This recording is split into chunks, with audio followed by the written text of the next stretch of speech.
हे रजवा तोर मेहरा घर के कार करी। रजवा तोर मेहरा पूरा भारत कार करी। ठीक बा बाबूजी, वैसे भी तो घर के काम पहले से करते रही है और अब्बू भी करी, तो खातिर कोनो नया बात नहीं बा। हाँ कहे नहीं, घर में बैठ के महारानी वाला काम करी है। हम बाहर खेते खेते नाच के नौकरानी बनल रही। हम कहीं से फेंक के नहीं खी आई। हमरो माई बाप ना रुपया गिन ले रुपया, ओही के कह दी बाहर के काम करो, हम अंदर के काम करे।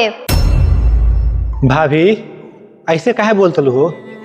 अरे तारो शादी हो काइल है तो तू 2 साल ले घर से बाहर नहीं निकल लो, हमनी के बियाह भी अभी 1 महीना नहीं भइल, तू कह तू बाहर के काम करे के? ते ही बताऊ ना, 5 साल से बनावतिया खियावतिया खेती बाड़ी देखतिया, अब वो बाहर में करवाइए करी। बाबूजी मतलब अब काहे बोलते हो?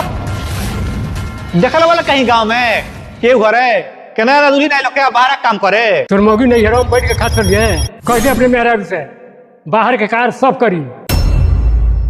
हमारा ही मंजूर नहीं बा बाबूजी। बाबूजी एक रस पूछे ही का चाहता? ते अपने मन के बात बोल रहे, ते का चाहते रे?